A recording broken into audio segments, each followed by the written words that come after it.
Whenever we go back to license law, I always like to give people this reminder. Remember, everything in Unit 1, everything, 1.1, 1.2, 1.3, the whole Unit 1 is all specific to North Carolina, because all of Unit 1 is North Carolina license law.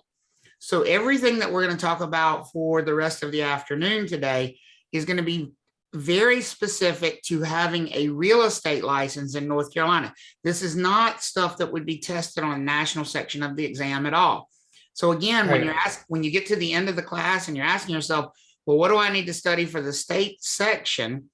Always come back to these units in Unit 1. 1.1, 1.2, 1.3. This unit in particular deals with the statuses that licenses can have and really going deeper into the licenses themselves. Remember, in Unit 1.1, we were talking about what the requirement was for having a real estate license, but we really didn't get into much depth about the different types of licenses. We did talk about a broker license, and we did talk about a firm license. But today we're going to go much deeper into those different types of licenses and the statuses that can be associated with those licenses, because that is going to be heavily tested on the state-specific section of the exam. Remember, any human, any person who wants to provide real estate brokerage as a service in North Carolina needs a broker's license. We're not like some other states. In the national section of the exam, you might see reference to salespersons. We don't have them in North Carolina. Every broker in North Carolina, or every licensee who's a person, is a broker in this state. We have a higher sort of requirement for licensure for everybody. We don't have, basically where you can just get a salesperson's license and stay at that level. We require everybody to go to like the graduate level, which is a broker level. Even, and we mentioned this earlier in the class, a broker in charge is no different than any other broker. They're just the broker who has been put in charge of a group of people. And so it's really not a different license. It's still just a broker's license. So for instance, you are my broker in charge. I am a real estate broker, but we both have the same real estate broker license. That is correct. And as far as the real estate commission is concerned, we could switch hats tomorrow. I mean, we could send a form into the real estate commission and we could declare that Seth is the broker in charge of Trav Talks Real Estate. Even though I'm still the owner of it, we could declare that he is the broker who is in charge of it. Right now, I am the broker who is in charge of it, but he could be, because he has the exact same license that I have. So don't get hung up on that part of it. We all are on the same level playing field as brokers in this state. Any person who wants to help people buy, sell, rent, lease, exchange, auction, land, or real estate for other people and get paid for it needs a broker's license. Is everybody okay with that? In North Carolina, everybody needs a broker's license. Yeah. Now, we also talked about companies sometimes will engage in offering real estate services. Companies will also sometimes engage in offering real estate services. Now, companies are corporations, LLCs, or partnerships. Some of you will really need to come back to this slide. Some of you will need to come back to this slide quite a bit because you're just not really comfortable or familiar with what a company really is. A company is not just because somebody all of a sudden woke up this morning and decided they were going to open some business. That's not a company. A company is a thing that is brought into existence by filing paperwork with the Secretary of State's office in the state of North Carolina. You actually go to the Secretary of State's office and you say, I want to create Trav Talks LLC. I want to create Thomas Realty LLC. I want to create Demana Petrova Real Estate Incorporated. Those are companies that get created with the Secretary of State. Anybody doing business, running a business that has not created a company, folks, is a sole proprietorship. Now, and Sharon, I'm going to get to your question here in just a second, but let me go through this first. Do not let this word sole confuse you. Can 27 people work for a sole proprietorship? Yes. Yes. Yes. If they work for a person rather than working for a company, if that business is structured as a sole proprietorship. A sole proprietorship could have 100 people working there, and a corporation could have one person working there. The number of people involved has no impact on whether or not this is a company. What makes it a company is if somebody goes to the North Carolina Secretary of State's office and says, I want to create this company. So let me just throw this out there for you all as a hypothetical, and then I'm going to get Sharon's question. Could Seth today start calling himself Thomas Realty? Yes. Yes. No. Yes, he can. Oh, he could. If I went and did it. No, you don't have to do anything because Oh, never mind. I'm sorry. because you're using your own name. You don't have to do anything. You can In just fact, I do that. he can just Thomas Real Estate. Seth Thomas Real Estate, Thomas Realty, whatever. He still doesn't have a company. He's still a what? Broker. Sole proprietorship. Human He being. is a sole proprietor broker. He is a sole proprietor. But if he goes to the Secretary of State's office and fills out the paperwork and pays the fees and creates Thomas Realty LLC, now when he says he's Thomas Realty, he's doing business as a company, not as a sole proprietorship anymore. Is that clicking in place a little bit for everybody? So would he need I- a firm license and just a broker license? Would he need two separate definitions there?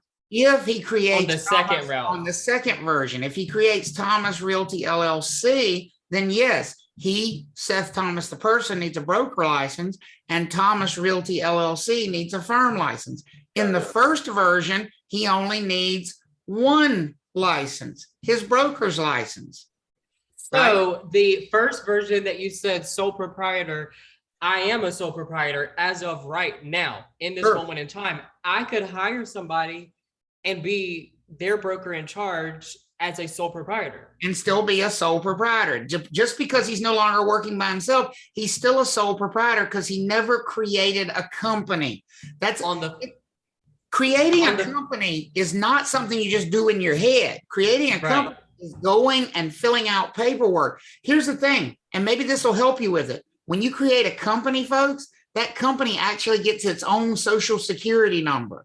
It's Mhm. called a social security number. It's called an employer identification number.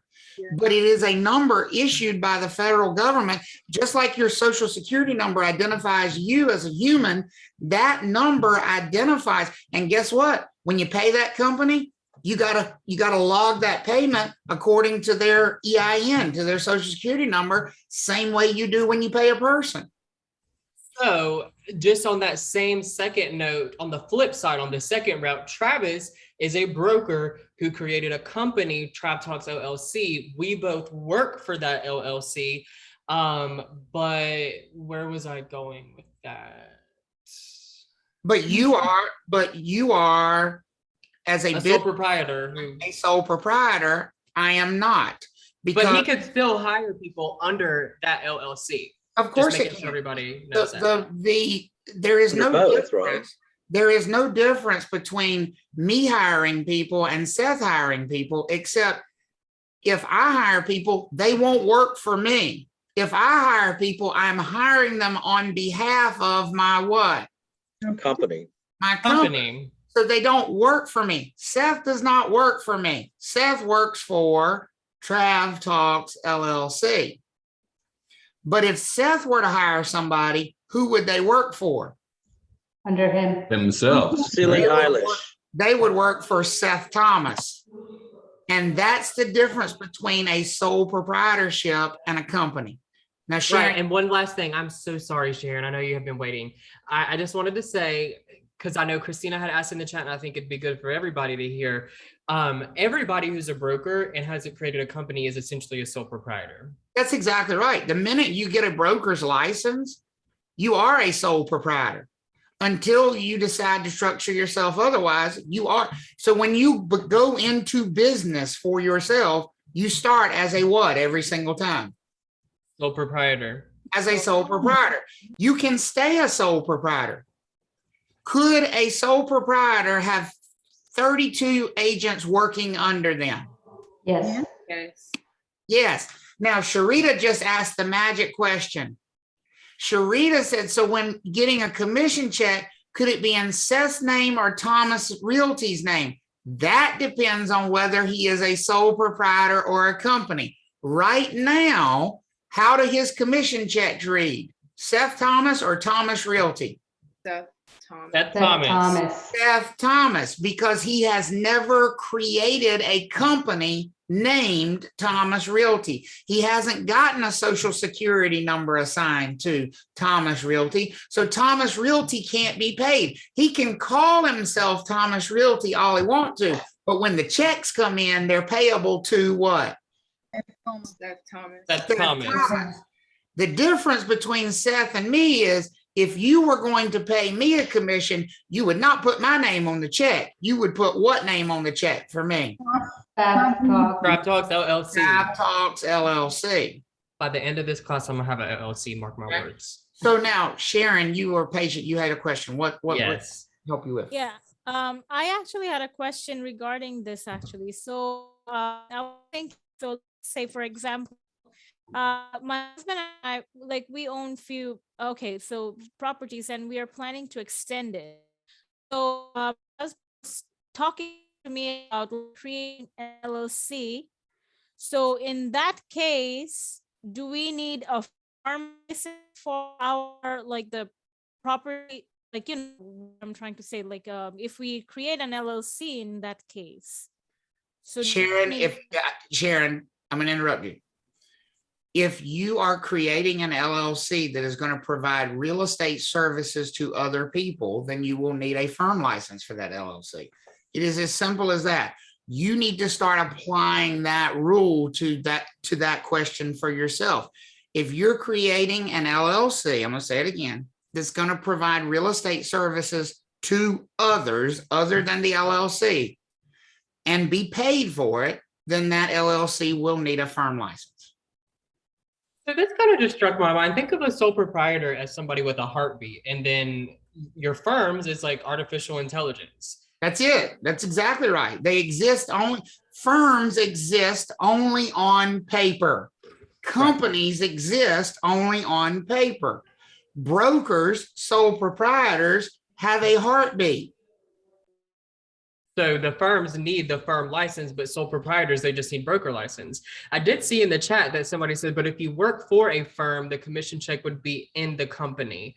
Yeah, but that's true. But kind of loaded. We still have to pay Seth eventually. Even if Seth's commission checks flow through Trav Talks LLC, at some point, Trav Talks LLC has to pay Seth. So the question is, are we paying Seth Thomas or are we paying Thomas Realty LLC? Well, right now we're paying which one? Seth Thomas. Seth Thomas, because he has chosen to be structured as which one of these? A sole Proprietor. He is a sole proprietor, and he, as a sole proprietor, works for a company that is a limited liability company. So in our setup here, what you have is Trav Talks up here that the company that Seth Thomas, the sole proprietor, works for. Does that make sense for everybody now? Yes. Travis, I don't want to get too in the weeds, but I was just going to do something really quick. So if you think about the flow chart of money, which we'll get into this way later, but whenever anything is paid, you know, it goes through the firm. So if you're thinking of the flow chart of money, there's boxes all right here. If the money touches any one of these boxes, it needs a license. So just kind of consider all those boxes a license. But when the money comes in, and I'm sorry if this is too deep, the firm license is going to be the company. And then when it goes to a person with a heartbeat, it's going to have the broker license. So It's exactly right. It's exactly right. Go ahead, Luis. So my question is, so let's just say Seth gets a commission check and it goes through like Trav Talks. Wouldn't Trav Talks get like percentage of the commission checks or just Well, straight? that's an individual sort of arrangement between the broker and the office that they've chosen to affiliate with. If they choose to affiliate with an office, there's no rules about that. Remember, I understand why you're asking the question because it's a very important practical question, but the Real Estate Commission simply doesn't care about that. What they care about is that anybody who touches that money or any company who touches that money that comes in for that service has a what? Broker. Any person has a broker license, but any company that touches that money has a what? firm license. Firm license. So in the case of if Seth has a real estate transaction, okay, the money comes into Trav Talks right there. Does Trav Talks need a real estate firm license because it just got paid money for providing a real estate service for someone? Does it need a firm Yes. license? Yes. Yes. See, you all want to think of it bass backwards, as my granddad would say. You want to think, let's go out and create a firm so we can get paid. No, you had to create a firm because it got what? Paid. Paid. Paid, The yeah. fact that the check came with a company's name on it means that company, to get paid for offering that real estate service, needed to have a what kind of license with the North Carolina Real Estate Commission? Firm license. Firm A license. firm license. Okay, so far we're good. The money for this real estate service has been paid to a real estate firm. Well, don't you assume that Seth wants to actually get some of this commission on this transaction that he just worked on? What do y'all think? Of course. Yes. Of course. So for Trav Talks LLC to turn around and pay Seth, now the money is going to Seth Thomas, the person. So Seth Thomas, the person, now needs to have a what? Broker license. A broker license. Does everybody see how it flows from there? Mhm. The B in broker stands for the B in heartbeat. You know? So Travis, I asked earlier, so why set up a firm? I mean, Well, what are there the benefits of it? Legal?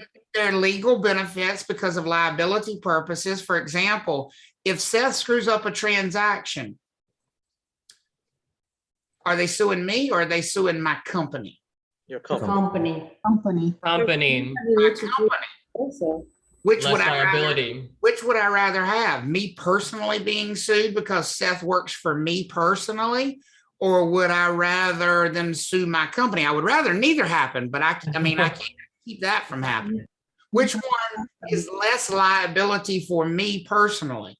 The firm. Company. Firm. The company, right? Company. Mhm. Exactly. So that protects my personal assets. It protects me personally from being involved. There's also potentially tax benefits. There's lots of reasons to create a company that we don't really dive into. Okay. But the fact that I've chosen to go that route means that that company needed a real estate license, Right. which has to be a firm license. Lanesia, you had your hand up. And we may be about to get into it, but how do you go from, if you are a broker, sole proprietor as a person, and you want to attach that to an LLC that you have, What is the process of that? Well, first of all, you create the LLC with the Secretary of State's office. That has nothing to do with the North Carolina Real Estate Commission. You go to the Secretary of State's office and you go through the process of creating a company. They have web pages that will walk you step by step through the type of company you want to create, what the steps are, what the fees are. It is not free to create a company. You have to pay a fee to the state, and then you have to pay a fee every single year to the Secretary of State to basically keep that company in existence. And once you've set up the company with the Secretary of State, as far as obtaining the firm license from the Real Estate Commission, it's just a matter of filling out a piece of paper and paying the money and saying, I now have this company and I'd like to have commissions paid to this company. So I'd like a firm license for this company. Oh, okay. That's it. That's it. Because ultimately, you still need a broker's license to do the work, because ultimately, isn't the firm's money going to end up in people's hands eventually? Yes. Yes. So no matter whether that commission, let's put it this way. Let's say as the broker in charge, I'm keeping some of that commission. Don't I need a broker's license because I'm getting a piece of the pie? Yes. Yes. Yes, absolutely. So Go I ahead. was just gonna say, I think this is probably safe to say, like, it's important. It's just a little bit of a recap as well as an introduction. So I would just try to It is, you know, but this is the kind of stuff that just swims in people's heads and never gets any sort of solidity to it. And it will mess with you big time on the test to not have this idea solidified in your brain. Julie, you have a question? Yes, so does this change you from being a sole proprietor? Correct. I do not do business as a sole proprietor. And you I am not a sole proprietor, because you will never see commission payment directly to me. It doesn't happen. you'll Commission, never see Travis Everett and a client going in together on a contract right. for it's the company. And even when Trav Talks, when Trav Talks LLC is paid, it doesn't pay me. And so I do not do business as a sole proprietor. All of my income flows through that company, but that cannot be said for Seth. The vast majority of his income flows directly to him as a person, and therefore he is a sole proprietor. I blacked these out on the side because I think it's important maybe just to realize that when we do any kind of business, whether it be teaching here at the school or representing clients for buyers or sellers, it's this company, Trav Talks LLC, that's doing the transaction. Now, when we get paid though, we have to have our broker license in return. But in order to get paid. And I think the other thing I should say here, do not mistake the fact that Seth works under the umbrella of Trav Talks LLC for him being part of the company. He's not part of the company. Trav Talks LLC has one owner. Guess who that is? You. Me. That's it. That is the only company ownership there is. That's why I don't do business as a sole proprietor, because all of my income comes to the company that I own. Does that make sense for everybody? Yes. Mhm. Travis, But Seth's income, though it flows through a company, the company, he does not have any control or ownership of the company. So that company has to then do what? Pay who? It's Seth, the sole Yeah. proprietor. And since it's paying Seth the person, how does Seth do business? As a what? As a broker. Sole proprietor. As a broker, sole proprietor. could he be doing business as a sole proprietor and an employee of Trav Talks? Sure he could. There's no limitation on that. Sherry, do you have a question? Yeah, and I apologize if it's a little off topic, but what's the benefit of a broker working under a firm they don't own? Well, we're going to talk about that, down the road. That's further down the road when we talk about like why you would make that choice. It's a great question, but it really is further down the road. We're going to talk about why that choice might get made. Okay. So Seth, Travis, going back, there would be no conflict of interest there? Or does that get into the dual Well, agency thing? Here's the thing. It's not for us to decide. The real estate commission will let people structure their businesses any way they want to, as long as they have the appropriate licensure for it. That Okay. is for Seth to figure out with the company he's affiliated with. And if they want to allow it, if that is their agreement with each other. The real estate commission doesn't say you have to structure your business this way. We're not here to tell you how to do business. We're not here to tell you this is how you should structure yourself. We're here to tell you what the license requirements are for Okay, this. got it. One last little hypothetical. We all actually could just be working under Travis Everett, the sole proprietor. Right. But if any one of What if I never created Trav Talks LLC? We could have the exact same setup we have now, except Seth would not be getting paid by Trav Talks LLC. He would be getting paid by who? You. Travis, By Travis Everett, because I was doing business as a sole proprietor. So you have one sole proprietor paying another sole proprietor in that case. Right now, what you have is an LLC paying a sole proprietor, but it could be, if Seth creates his own LLC, it would be an LLC paying an LLC. Any structure is okay as long as you have the appropriate licensure. And that rule is simple. If it's a human and they're going to ever see money that comes from representing people in real estate transactions, that human needs a what kind of license? Broker. A broker. And broker. a company that's ever going to see money for representing people in real estate transactions, it needs a what? Firm license. Firm license. And I know that's a long thing, but you really do need to get that nailed down in your brain and stop swimming at it. Okay. Are we good on that? Yep. Okay, good. Good. Did we So already look get Sheree? I think so. Yes, you did. Okay. So let's look at this question. It says Seth Thomas wishes to help buyers and sellers with real estate transactions in North Carolina. He has chosen to structure his business as a limited liability company and have all of his commissions paid to Thomas Realty LLC. He works under the supervision of Travis Everett, who is the broker in charge of Trav Talks LLC. How many licenses are required total from North Carolina Real Estate Commission for this type of setting? What do y'all think here? Do we have one license? Do we have two licenses? Do we have three licenses? Or do we have 4 licenses that are required here? This one's a little bit of a loaded question, and we'll cover it later. Count carefully.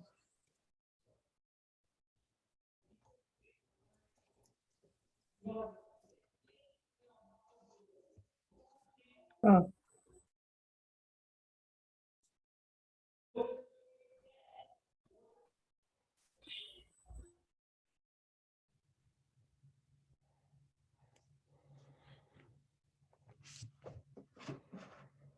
Looking pretty consistent. So let's count them.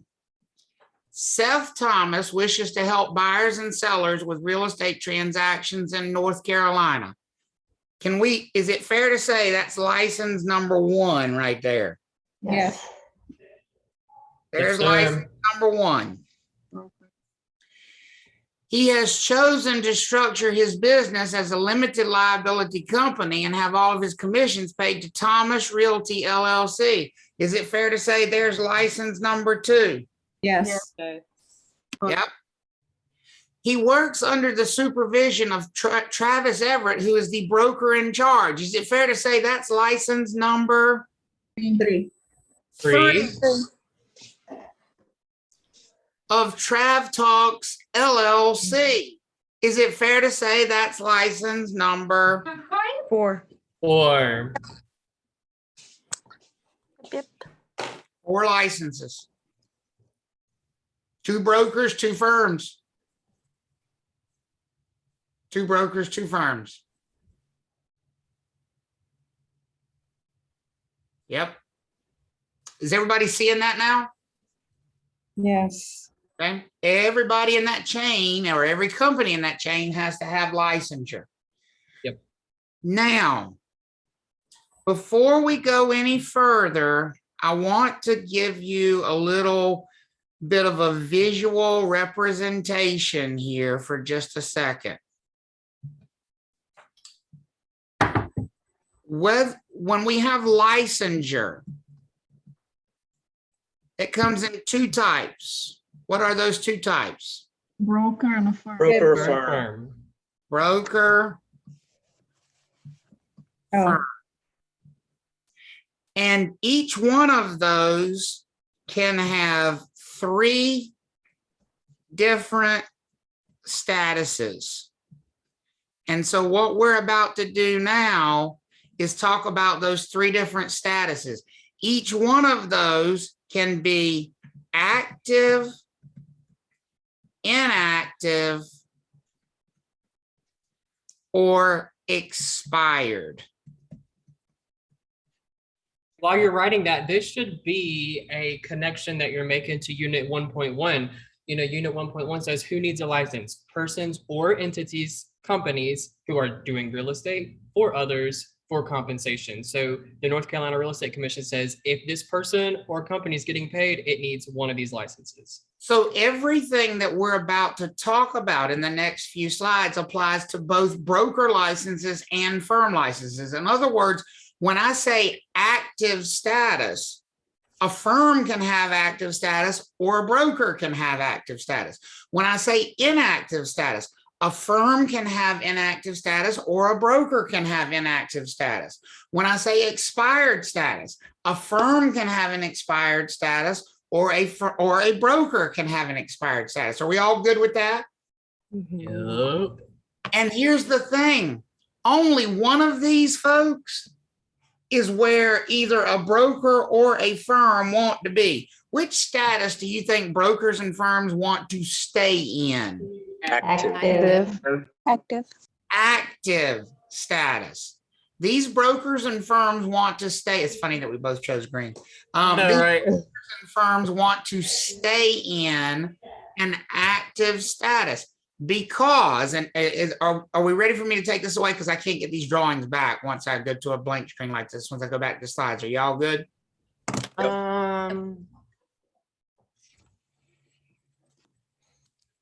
Yes. Good. Okay. So now let's talk about what active status means.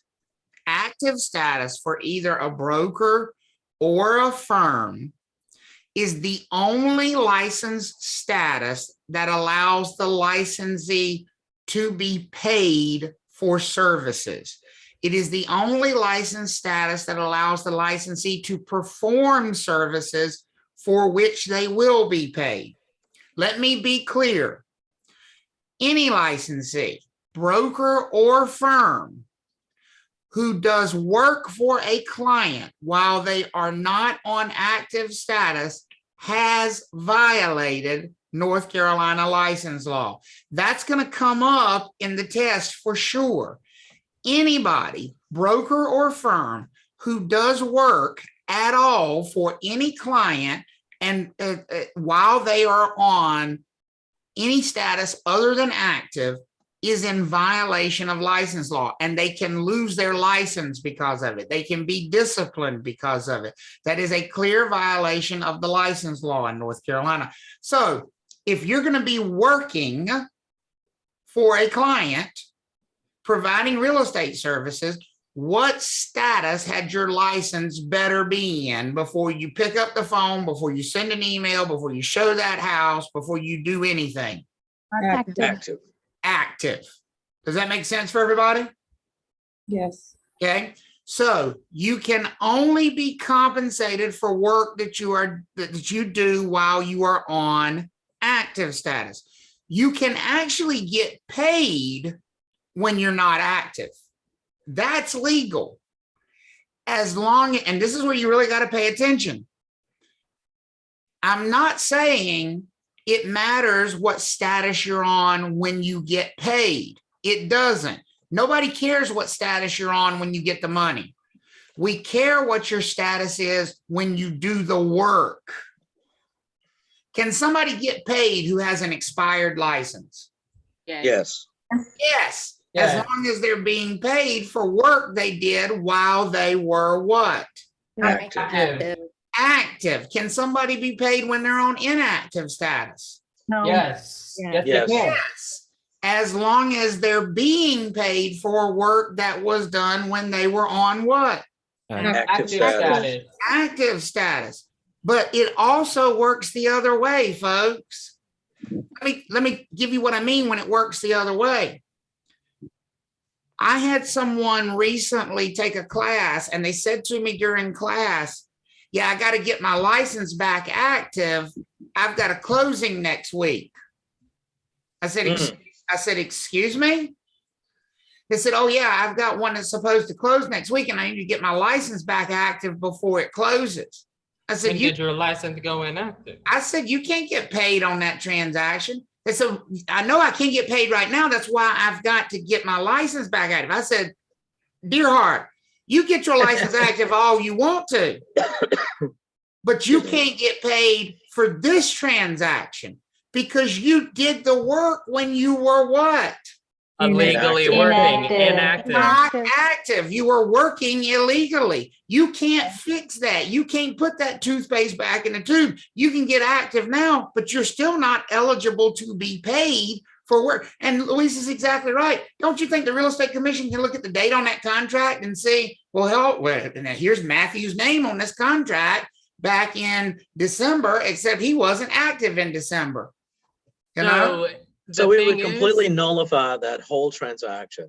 It does not. It doesn't know. That's a great question. I'm glad. Yes. It doesn't have any impact on the transaction. It has an impact on payment of commission. It has an impact. So the broker can't be paid. The buyer and the seller, the landlord and the tenant, whatever kind of transaction, they're going to go through and they're going to close. They're going to have a closing. You just ain't going to get paid. This is where I'm gonna be a little cynical. I will never be dumb enough to let my license go inactive. But if that was to happen and I did work, I forfeited every single right to receive compensation on that transaction. And not only that, that's a great point. Not only that, can Seth, to add insult to injury, lose his license in addition to not getting paid because he did work while he was not active? I should have known better. Yes. So Josh asked, how can a license turn inactive? That's what we're going to talk about in this section. And it's actually not anything to do with renewal, Barbara. So we're inactive. It doesn't relate to renewal. I know what you're saying, but that's why we got to nail down the terminology is so important here. But is everybody understanding why the rule is written the way it is? You can only provide services if your license is on what status? Active. Active. Now, so play it out. Let's say what should never happen happens. Your license falls inactive. You had been active. You're in the middle of 3 transactions. You've been working with clients legally because you were active. Your license falls inactive. What's the best course of action right away? So at home. Stop doing what you're doing. That's too Stop all work. Stop. Because if you stop right there, have you violated the law? No. Not only have you not violated the law, could you be paid for the work you did up to that point? Yes. But folks, if you call them or email them the next day, have you now provided services when you were not active? Yes. And right there, you have forfeited your right to be paid. You have violated license law. You are all grades of wrong. So if you ever slip and let that license go inactive, stop. So somebody asked the question earlier, like, why would you decide to work for a company or a firm or an office? Wouldn't that be the perfect opportunity if you work for an office, to have somebody else in your office pick up and run with those transactions? So at least the transactions could be finished out and you could get paid something on those transactions? Absolutely. It's like a backup plan. Right? Yes. So that active status, are we all understanding and I know we don't know how to get there yet, but are we all understanding the importance of active status? Yes. So if I had a transaction going, I was active, followed inactive, I would stop and say, yo, Travis, I need either you, Leslie, or your mama. Right. Fix Exactly this. right. Because if you look at this picture, you got three other choices. It would be me, Leslie, or mom. One of the three of us would need to pick it up and run with it and finish it out for you. Because he can't do it. He's not what? Active. Active. He's not active. Are we all understanding that? Yeah. Okay. So remember, there are three statuses: active, expired, inactive. Only active allows you to do work. Now, we told you that there was only one category of human license in North Carolina, the broker license. And that is true. However, when you first get your broker's license, you're like a baby broker. You got training wheels on. Exactly, Rhonda. You have the shitty version of a broker's license. I say it like that in every class because it helps people remember you don't want the shitty version of a license. You don't want the provisional license. And why do I say the shitty version? And I'll tell you why in just a minute. Because people confuse provisional and non-provisional. Which one's shorter in name, provisional or non-provisional? Which one has the shorter name? Provisional. Provisional. Provisional is the short one, which means provisional is the shitty one. You don't want the short, shitty license. You want the longer named one, because provisional brokers needs parental supervision. Exactly. A provisional broker doesn't have a choice about supervision. A non-provisional broker has a choice. Provisional brokers don't have a choice. A provisional broker is someone who just passed the license exam. So all of you are hoping to become what in a few more weeks? Provisional. Brokers, right? You are all hoping to become provisional brokers here in a few weeks. Here's the downside of being a provisional broker. Look at this statement right here. It says a provisional broker can practice real estate only while being supervised by a broker in charge. I'm going to repeat that again, and I'm going to talk to you about it. It says a provisional broker can only practice real estate while being supervised by a broker in charge. It doesn't say that about non-provisional brokers. Non-provisional brokers have a choice, folks. Non-provisional brokers can choose to be supervised or choose to not be supervised by a broker in charge. It is completely up to them. They don't have to have supervision, but provisional brokers don't have that choice. A provisional broker, which is simply somebody who is newly licensed, must have a broker in charge in order to use their real estate license to represent people in any way, shape, or form. Another way of saying that is a provisional broker can't get to active status until who agrees to supervise them? Broker in charge. A broker in charge. That's exactly right. So the steps are get your license and then go find who to supervise you so that you can use it. A broker in charge. Because as a provisional broker, you cannot use your license. You cannot even get it to active status without a broker in charge saying they're willing to supervise you. Is everybody okay with that? Yes. Okay. Now, other test questions about this provisional status. There is a time limitation involved here. Let me be clear. A provisional broker can do anything in a transaction that a non-provisional broker can do, as long as they do it with supervision. So can provisional brokers list property for sale? Yes. Yes. Can provisional brokers represent buyers? Yes. Yes. Can provisional brokers represent tenants? Yes. Yes.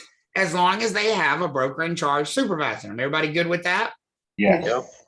But that setup only works for a maximum of how long? 18 months. 18 months. 18 months max. Now let's talk about what max means. Does someone have to be a provisional broker? Does it say somebody has to be a provisional broker for 18 months? Or does it say they can only work as a provisional broker for a maximum of 18 months? Only work. Maximum. And I love the way Alyssa said it, up to 18 months. There is no requirement, folks, that it takes 18 months for you to get rid of this provisional status. There is only one thing standing between you and not being shitty anymore. You don't want the shitty short name. You don't want to be provisional. You want to be what? Non-provisional.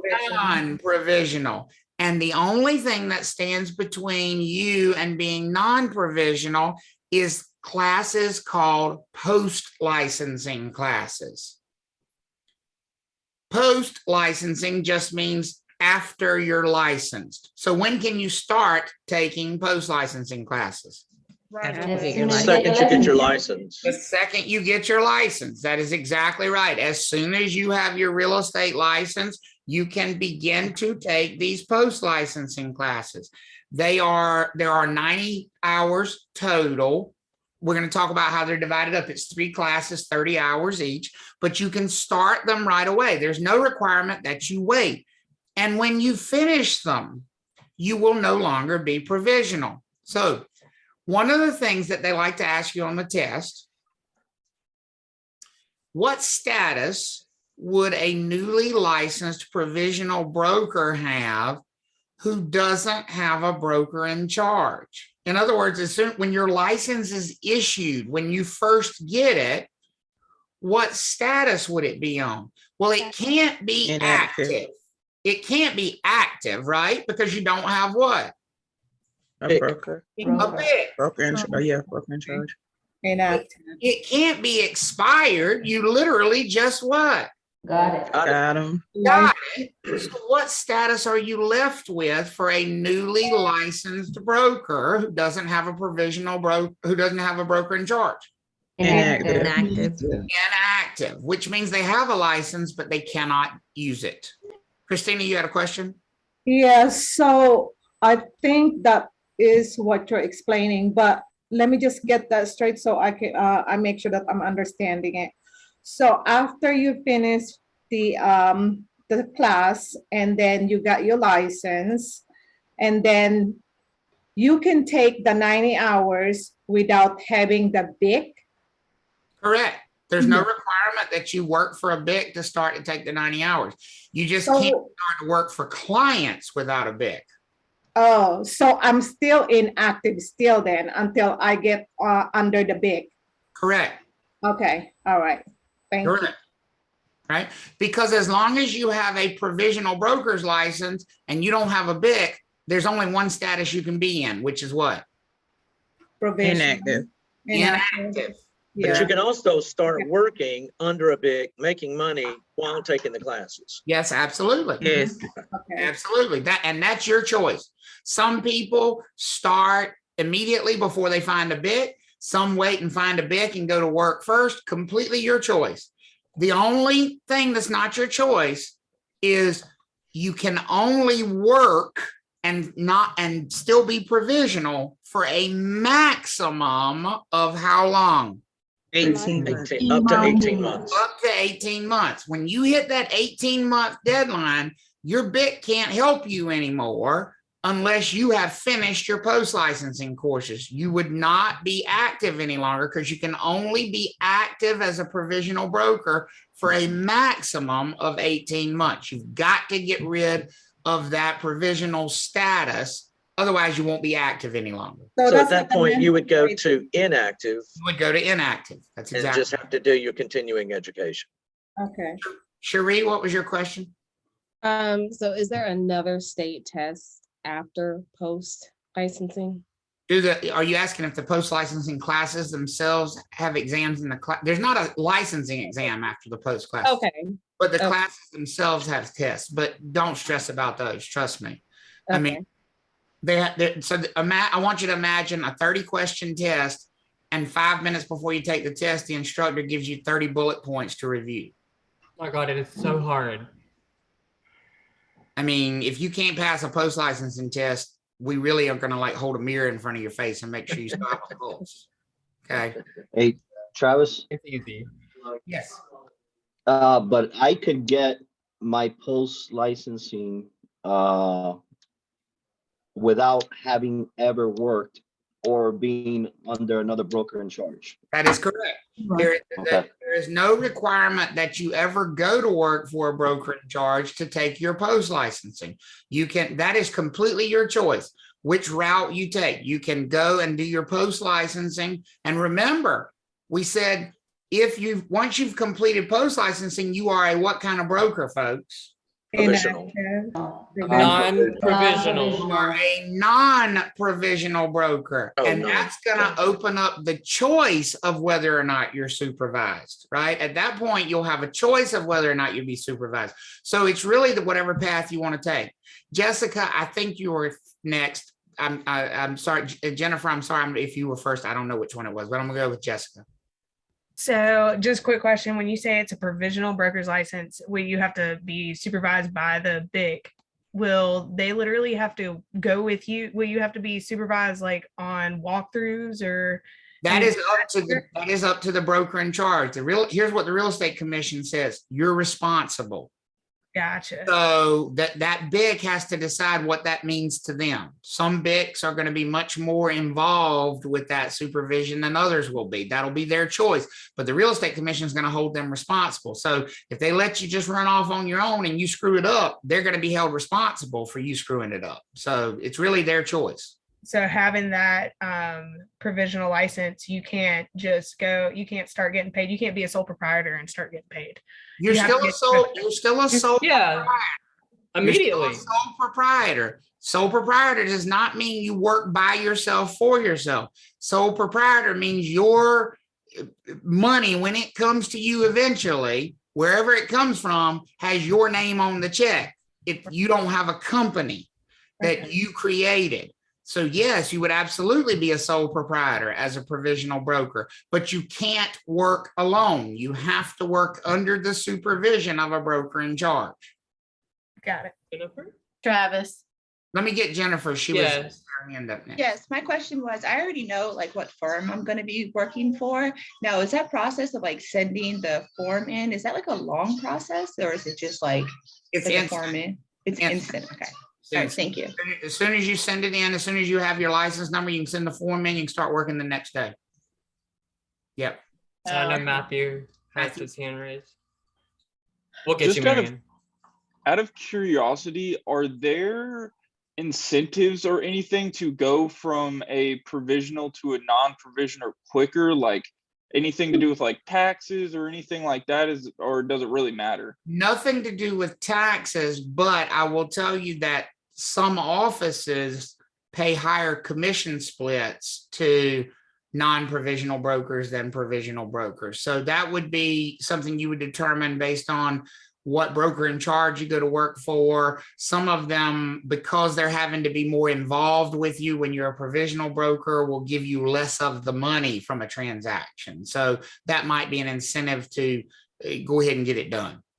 Some broker in charges want you to be non-provisional because it's less liability for them. Yep. And I know when I was trying to join a team, they wanted me to be non-provisional first. Yeah. And Marianne, I think you're next. Yes. Could we go, we could stay inactive, we could take our post licensing, and could we go right in and do a broker in charge class? Could we open up a firm? Like, could we do everything on our own right away? We're going to talk in a different section about the requirements for becoming a broker in charge, because we really do have to. It's like one of those building block things. We got to work through the licensure rules and the statuses first. And then there's a separate section, which is 1.3, where we deal with the broker in charge rule and what it takes to become a broker in charge and open a firm. Okay. Yeah, and I have a private message here. It says, I'm not going to do this, but generally asking, is the 18 months per BIC or is it in total for yourself? And it is for yourself from the day you get your license. For yourself. It's based on your license issuance date. So let's just play the game. You all are going to get licensed in what, February of 2022, right? Power of positive thinking. You're going to have your license by the end of February. So fast forward 18 months. That's February of 2023 plus 6 months. Beginning of March. Was that August, September-ish of 2023 is when you all are going to be hitting your 18-month deadline. So by August, September of 2023, you will have had to either finish your post-licensing or stop working. Those are going to be, you have a broker in charge or not. Right, because you're only allowed to work as a provisional broker and be babysat for a maximum of what? 18 months. 18 months. Up to. 18 months. 18 Now, I know somebody had also put, I think it was Eugenia, she said, I know a broker who works for a firm but doesn't want to be non-provisional right away until she gets more experience. They want her to hurry up and get active, but she doesn't want to rush. The only thing I want to say on that is, I don't think there's a big difference between getting the experience and not. It's definitely a personal preference. But I mean, it's the same class either way. Yeah. Like, I say get it done. And again, our approach here, and I know you want like, what should I do? What should I do? What should I do? We have to stay away from that, because if we tell you our opinion, that's going to bleed into what you're going to answer on the test. You're not going to be tested on what you should do. You're going to be tested on the rule, the rule, the rule. So we're only talking about the rule. And I'm not trying to, it's not that I don't want to tell you what I have a definite opinion about whether people should finish their post-licensing before they start. But you're never going to hear me answer that question, because the minute I answer that question, that'll be the answer you'll put on the damn test. Right? And that's just my opinion. That's not the rule. You're going to be tested on the rule. And so that's what I always will say is, I'm going to focus you on the rule, because honestly, what I think you should do doesn't matter if you can't pass the test. We'll be happy to tell you that once you email us back and say, okay. And now, so let me put some, and I get you, Alyssa, with your question. Alyssa said, I just want to look the best when applying. Like I want to let them know you have your shit together. Let me put your anxiety aside. Whether you have your shit together or not, you will have more firms than you ever knew existed trying to hire you as soon as you get your license. Folks, this is where you have to flip this around and think the other way. You are hiring them, not the other way around. You are bringing money in their door.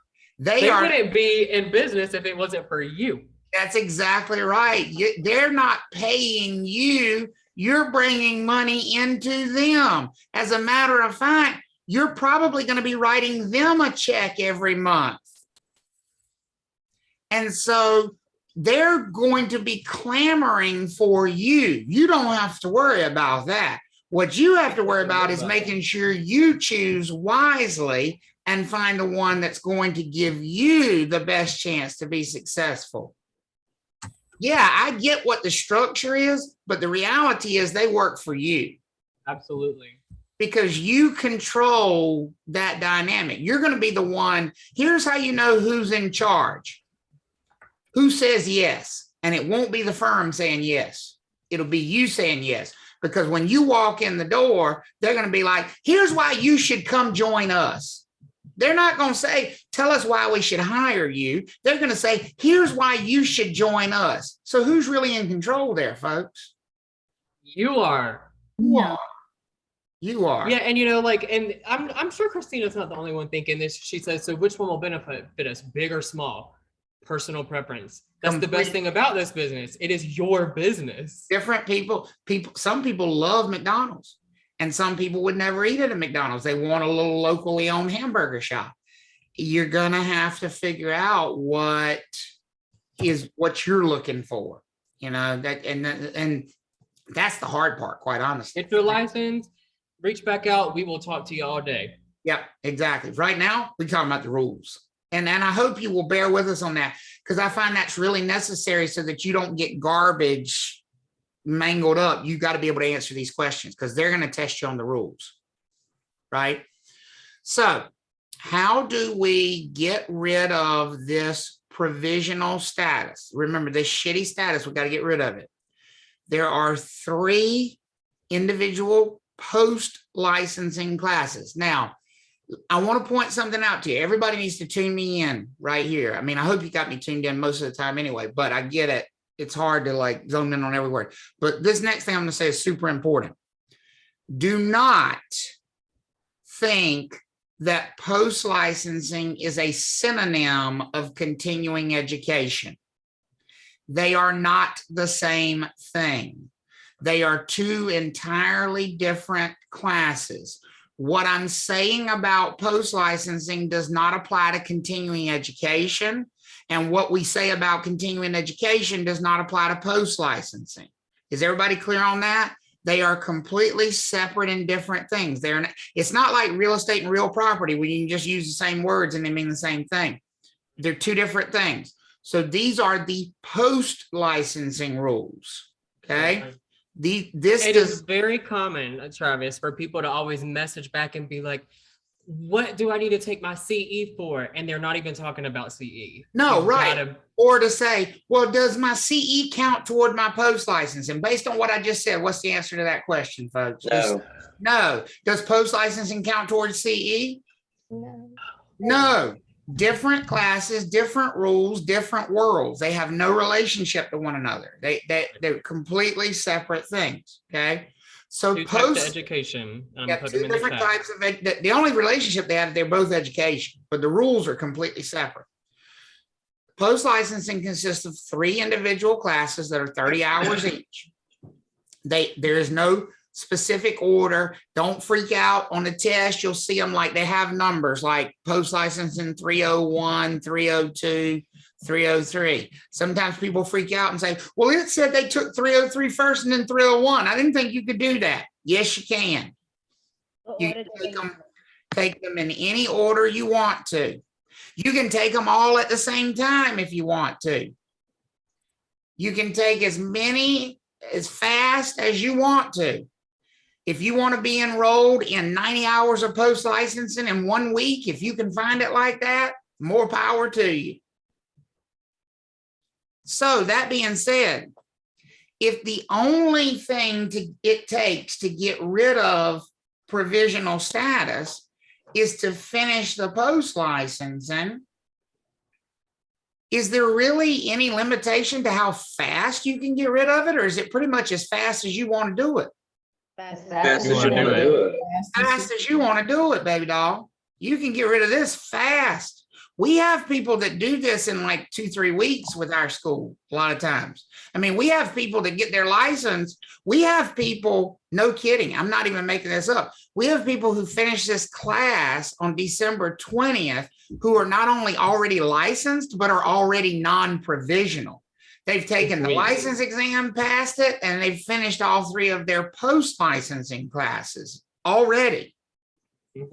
So you can be taken in any order? Any order as fast as you want, and you can start taking them the minute. We actually have people that'll email us when they walk out of taking the test and say, I passed. Can I start my post-licensing tomorrow? We're like, yes, you can.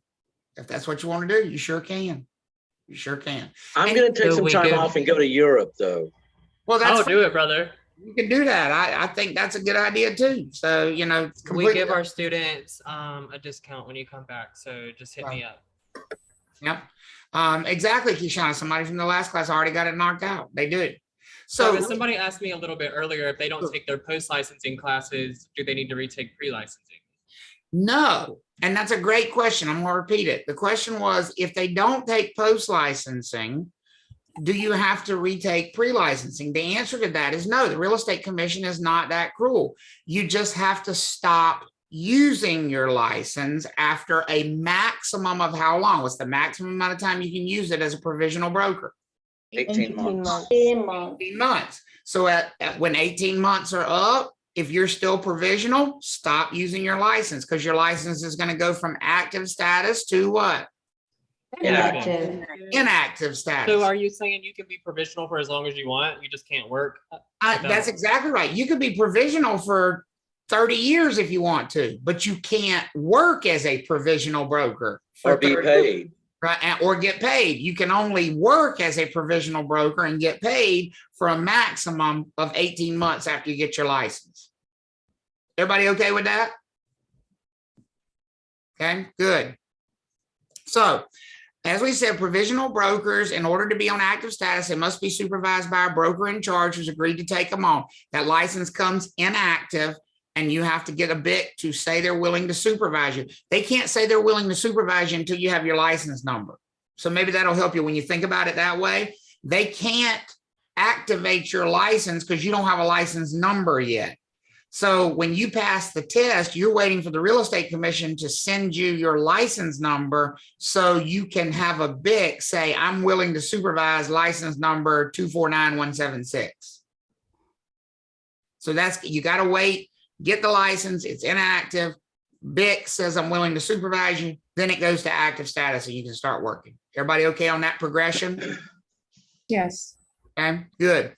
Now, one huge requirement for provisional brokers that's not true for non-provisional brokers. This is another one of those things. What was the first thing that made a provisional broker's license shitty? You have to have who? You don't have a choice. BIC. A BIC. We're in charge. A BIC. Financial supervision. Here's the second thing that's shitty about being a provisional broker. A provisional broker not only has to have a BIC, a provisional broker is limited to having one BIC and one BIC only, which means a provisional broker can only work for how many offices? One. A non-provisional broker, folks, can work for as many offices, as many brokers in charge as they want to. They are essentially a free agent. But So- is it competition? I'm sorry? But isn't it a competition then? Well, maybe, but again, that's the real estate commission is not there to worry about competition or all that petty infighting or whatever. That is for the broker to figure out with their offices they work for. If you have the option of it, if you're non-provisional, you don't have that option if your license is what? Provisional. A provisional broker can only be supervised by one broker in charge. That's a test question. Jay, you have a question? Yeah, and the provisional broker that's supervised by that one BIC in charge, there's one BIC in charge per physical location, correct? Yeah, we're going to talk about that when we get to the BIC rules, but that is correct. So for example, if you work for like Century 21, I'm just pulling a name out, and they had an office in Raleigh, Greenville, Wilson, you couldn't work all those offices. You could That only is work. correct, because Century 21 is not a real estate firm. Century 21 is a brand. Century 21 North Raleigh is a real estate firm. Okay. That one location is an office. That one location has a broker in charge. And so therefore that one provisional broker can only work in that one location, in that one office. And you couldn't, as a provisional broker working for a BIC, you couldn't sell a property that was listed at like Century 21 Crabtree. Well, we'll talk about all that. You can do whatever your BIC allows you to do. Yeah, I mean, that's a BIC by BIC decision, but you know, but there will be limitations. Like, for example, my firm, we don't do property management. I don't allow it. I will not supervise anybody who does property management because I don't want to supervise property management. So if Seth decided tomorrow he wanted to do property management, his license lets him do property management. Now, Seth is a non-provisional broker. Could he go find an office that only does property management and be supervised by that BIC and do property management through that office while he stays with my office to do all of his sales? Yes. Yes, remember, we're not asking about if it's gonna be a conflict of interest, whatnot. We're saying this can legally be achieved. We're talking about the rule. He can do it because he is non-provisional. Could a provisional broker do that exact same thing? No. No. No, the provisional broker would have to pick or choose one or the other. Does everybody see the difference? Right. Yep. Okay. And so it's just, what does the real estate commission allow? Now, as we said, how do you activate that provisional license? Well, the broker in charge basically sends a notification into the real estate commission that says, I'm going to supervise this person. And from that moment forward, the provisional broker's license is on active status. Non-provisional brokers are simply ones that have completed the post-licensing course, all three of them, 90 hours, and that takes them from provisional to non-provisional. So again, there's no like secret magic, anything that's happening here. The only barrier between becoming a non-provisional broker is to simply finish the post-licensing. Are we all clear on that? Yes. So what status? I don't know, Travis. I just sent this to you privately. I'll let you ask.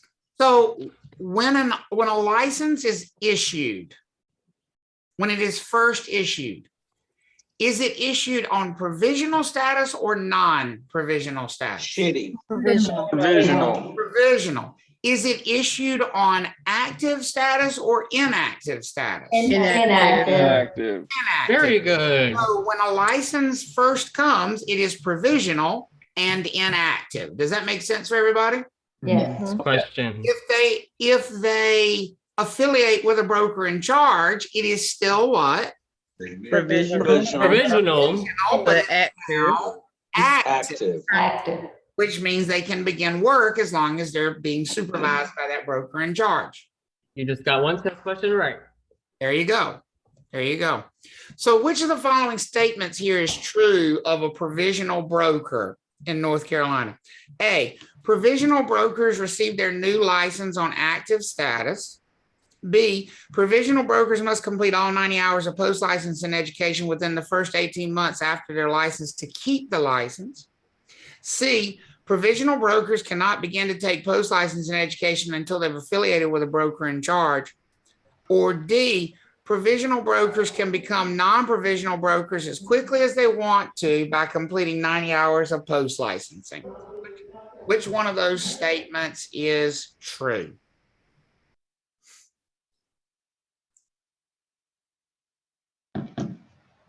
Looks like a lot of quick agreement. We have got some people who think B, but a lot of quick agreement on D. I like D. Me too. And I'll tell you why I don't like B and why you got to be careful with B. B says provisional brokers must complete all 90 hours of post-licensing education within the first 18 months. So far, so good. After their license to keep the license. Bang! Too strong. Too strong. It's too strong. You don't lose your license if you don't finish post-license. It simply goes to what status, folks? Inactive. Inactive. Inactive. Is everybody clear on that? You would still have a license. It would simply be on what? Inactive status. Inactive status. And what would they need to do to get it back to active? Finish the 90 days.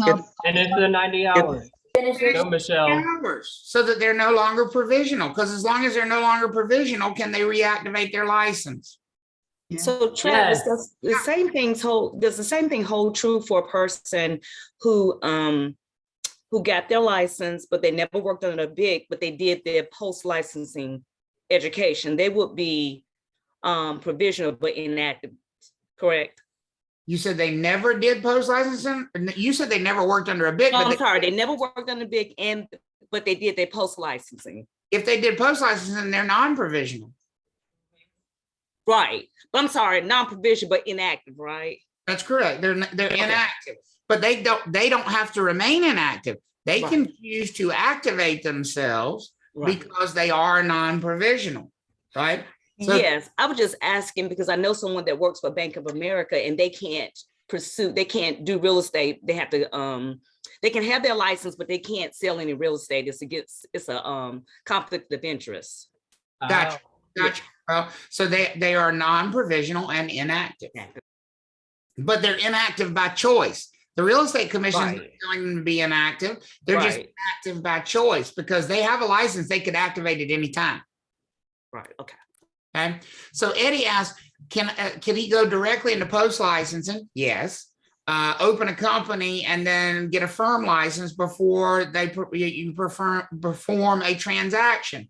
The answer, folks, is yes. We're going to get more in detail about that, but the answer there is a resounding in an absolute yes. There is absolutely nothing that would prevent Eddie or anybody else from doing that. Think about it. If he's finished post licensing, is he not a broker? Yes. Right. So he has a broker's license. Can he create a company with the North Carolina Secretary of State? Yes. And if he wants that company to be paid commissions, can he get a firm license for it? Yes. Yes. All before ever having a single what? Transaction. But, and this is why you got to hang around for the rest of the class, Eddie. When we get into 1.3 and we start talking about whether or not that office needs a broker in charge, you might not be able to be the broker in charge of that office. You can certainly own it and you can open it, but it might be very limited in what it can do. It'd be like having a nice brand new restaurant, except you don't have the health permits yet. You know, like you can look at it and stare at it and it's real pretty, but I don't know what you're going to do with it, you know? And so, but we'll talk about that more in detail in 1.3. Okay. So benefits of becoming non-provisional. We've already kind of covered these backwards because we talked about how shitty it was to be provisional. What were the shitty things about being provisional? You have to be what? Supervised. So what's immediately the good thing about being non-provisional? You don't have to be supervised. You don't have to be supervised. Just flip the script. If that's what's shitty about being provisional, then that goes away when you become what? Licensed. Non-provisional. Non-provisional. So non-provisional brokers are not required to be supervised. So take Seth as an example. I use him a lot because he's right here. And obviously I think when you have a real person to tie it to, it helps. He is a non-provisional broker. He does have supervision, but that is by choice. Could he tomorrow send a piece of paper to the North Carolina Real Estate Commission that says, I'm no longer working for Trav Talks Real Estate. I'm no longer under the supervision of Travis Everette. I want to be completely unsupervised. Could he do that? Yes. Because he's non-provisional. Because he's non-provisional. He could do that if he wanted to.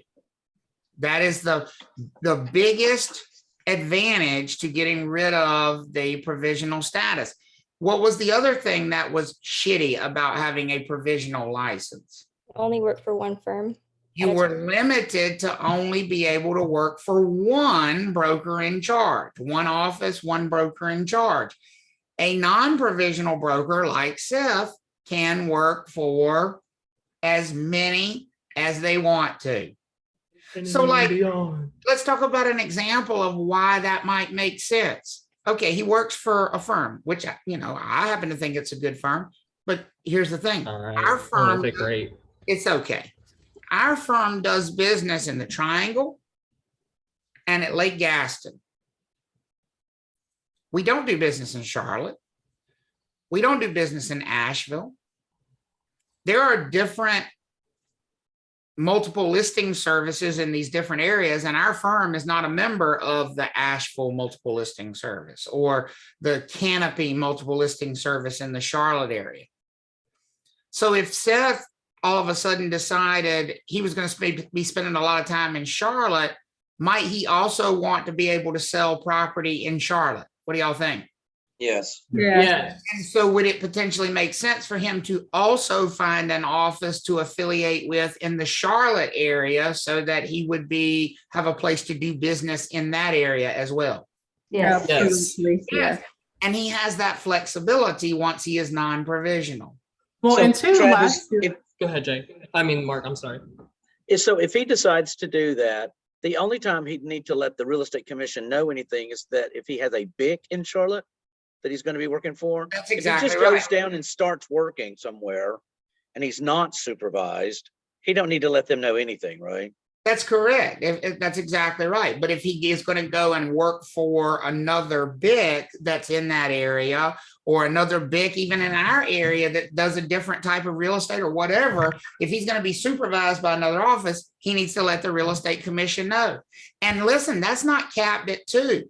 Could he have 3, 4, 5 different brokers in charge in different offices in different areas if he wanted to? Yes. Yes. I remember last year, I thought I got the bug that I wanted to, I'll talk to you about that, Christina. I thought I got the bug that I wanted to do property management, and Travis's firm does not do property management anymore. And he was like, you need to go find another broker in charge for that. Yeah, that's exactly right. And now I don't want to do property management. I don't want to supervise it. So you can have, and our gentleman here in these pictures clearly is not having a good day with any of his brokers in charge. You know how hard it was to find the same person getting yelled at by 3 different people and pick, by the way. But you can have as many BICs as you want. Test question alert. As long as you have their verbal permission.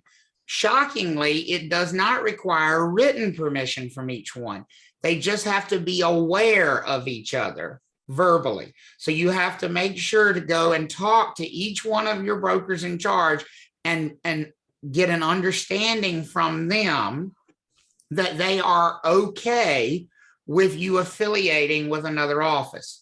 And if they're not, you're going to have to either leave one or not affiliate with the other. You can't basically you can't sneak around and be affiliated with multiple offices. They have Right, and we're not worried about, well, how would you prove it if they said yes and then they turn around and say no? We're just, it's the rule. Again, the rule says verbal permission. I have a curious question. It could be off the topic, but let's say I'm working under a BSC, so or under like any brand, like for example, Century 21.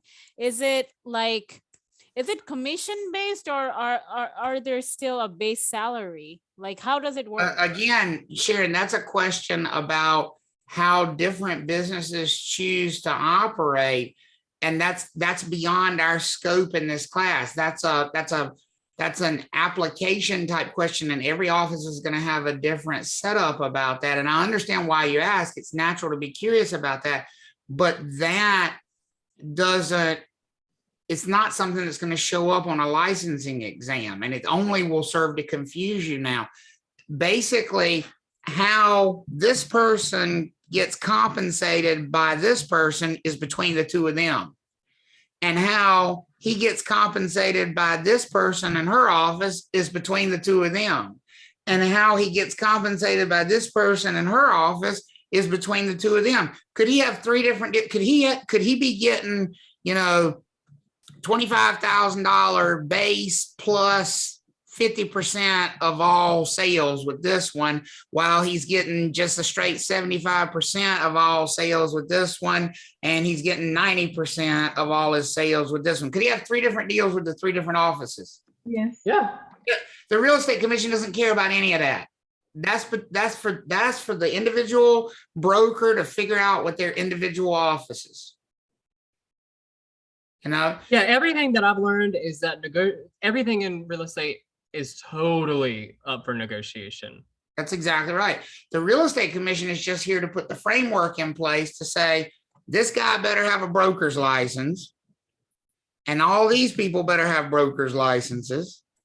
And if they're structured as companies, those companies better have what? Firm license. Firm license. Firm licenses. And if he's going to be affiliated with all 3 of them, he better be what kind of a broker? Non-provisional. Non-provisional. Non-provisional. There you go. That's all we're doing is working our way through the layer of rules. That's it. That's all we're doing. It's all the real estate commission cares about. And just to confirm, because maybe somebody else had the same question, Travis Zeta said, do you have to have verbal agreements between both BICs? From each one of them. If you got 3, you need verbal authorization permission from all of them. That's exactly right. Good question. Good question. So our non-provisional brokers have choices when it comes to activating. And I know I owe you a break. We're going to take one right after we do this, and we'll come back and pick it up again. But the non-provisional brokers have choices about activating. Once they have become non-provisional, they can declare themselves as active either with or without a BIC. Remember, that's the big differentiator right there. So let me ask you this question. It's a practical question. And I'm going to just pick one of you randomly. Let's just work with Meredith here. Can Meredith, who is going to pass this class and pass the license exam in February of 2022, can she be working completely unsupervised as an active non-provisional real estate broker by March of 2022, never having been supervised by a broker in charge? What do y'all think? Yeah. Yes. Yes, she can, as long as she finishes the what very quickly. Continuing education. Post-licensing. Oh, I'm sorry. Post-licensing. Post-licensing. They are not the same. Provisional post. Post-licensing. As long as she finishes those 90 hours of post-licensing, once she becomes a non-provisional broker, she can be active without being supervised, and she never has been supervised. It's not, there's no requirement. Is everybody okay on that? Yes. Now, we'll take John as a different example. Could John, who's also going to pass this class and get licensed in February of 2022, could he go and affiliate with a broker in charge because he doesn't want to start taking his post-licensing immediately? Could he do that? Absolutely. Yes. Can he begin representing clients now that he's affiliated with a broker in charge? Yes.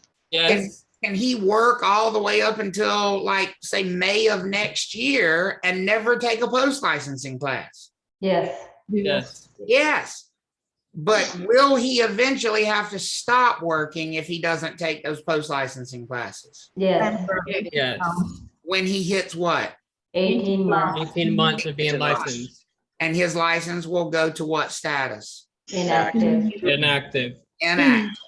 Good job. Good. Christina? Yeah, so for non-provisional broker, so when you have that license, so can you work from home without, of course, you don't need to be supervised by a BIC. That's what work from supervision home is. without having a company? That's what making it harder than it needs to be, Christina. What does without supervision mean? If you have to ask me what without supervision means, then you ain't ready for not having supervision. Without supervision means you do whatever you want to do. And you can fill it in with whatever word you prefer there, because it means without supervision. You are supervising yourself. I mean, I don't know. Okay. Right? I just want to make sure you understand. Without supervision means you're making a choice. Can you work from home? Yeah, I guess I can. That's what I want to know, because I mean, okay, so I don't want to work with that particular firm anymore. So I'm just gonna go on and work by myself at home without having a company or whatnot. So I can do that, right? As a non-provisional broker, you can do that. Yes. Okay. All right. Thank you. That's exactly what we're saying. Yep. Now, we're not saying you can do every single thing that somebody who is supervised can do, and we will talk about that later in 1.3 when we get to what it means to have a BIC versus not have a BIC. But we are saying your license can be active and you can work without supervision if you're non-provisional. Okay? Okay. So why don't we do this? Let's take a break. I've got So before we went to break, we were talking about becoming a non-provisional broker. Now we want to come back and go away from the whole provisional versus non-provisional thing and talk about the requirements that every broker has to comply with, not just provisional brokers. Remember, post licensing is completely for provisional brokers, but there are requirements that every broker has to live up to. And one of the most important, in fact, not one of the most important, is renewing their license. Remember, we mentioned that there were 3 possible statuses that you might see on the test that really we need to pay attention to. They were active, inactive, and what was the third one? Expired. Expired. An expired license, folks, is not the same thing as an inactive license. An expired license is far worse. In fact, if a license is expired, you can't even have a discussion about whether it's inactive or active, because if it's expired, you literally don't have one anymore. It's the worst possible license status to have. And you only get to expired status one way. You don't pay the annual renewal fee, which is $45 and is due by June 30th every year. So $45 renewal fee paid by June 30th means the license is current. If we don't pay the $45 renewal fee by June 30th, what is the license status? Expired. Expired, which is dead. Okay. Yeah. This is by far the worst license status, because this is the one where you're in danger of having to go back to square one and take pre-licensing over again. Oh, no. You can, yeah, there you go. You don't want to do that. There is no other way that you can be in danger of having to go back to square one and take pre-licensing. If you don't take post-licensing, oh, well, your license goes inactive. But you can always just take the post and you get right back to active status. If you go expired for a certain amount of time, it's like you never had one at all. So this is a hard, and listen, folks, remind me, it only costs how much to stay current? $45. $45. By what date? June 30th. June 30th. June 30th every year, online renewal, pay the $45. Pay the $45. Even if you're inactive, and this is where people get hung up. Less than $4 a month. Even if you're not using your license, what should you still do by June 30th every year? Pay the $45. Pay the $45. Jay asked if you could pay 10 years in advance. No, you can't. I was gonna ask. Or else we would pay for life. So how many active, you said there were 110 active brokers. No, there are 110,000. 110,000, excuse me. About 70,000 of them are active. Okay, so that's millions of dollars for the real estate commission, right? It is in renewal fees. Yes, it is. It is. Now, I know people have had the question before. I don't know if it's important, Travis. How early can you pay it? May 15th. May 15th. May 15th. You can start to renew on May 15th. You must renew by June 30th every year. Once that license goes expired, that broker cannot work. Even if they were on active status, they're definitely no longer on active status. In fact, they're not on active or inactive status. Their status is just one word, which is what? Expired. Expired. Expired is like going backwards. Right. When people, I have people that come up to me all the time, and maybe they stepped away from the business for a year or so, and they didn't take their classes last year, and they come up to me and they'll say, I need to get signed up for classes. And I'm like, okay, what's your deal? Well, I didn't take my classes last year, so I didn't renew my license. I said, you didn't renew? No. Then you need to go do that first. Well, I got to take these classes. No, because the longer you sit there with an expired license, you could go back to what? Provisional. Prelicensing. Pre-license.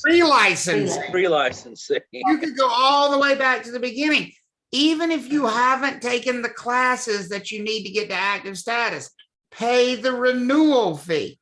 Always, always, always.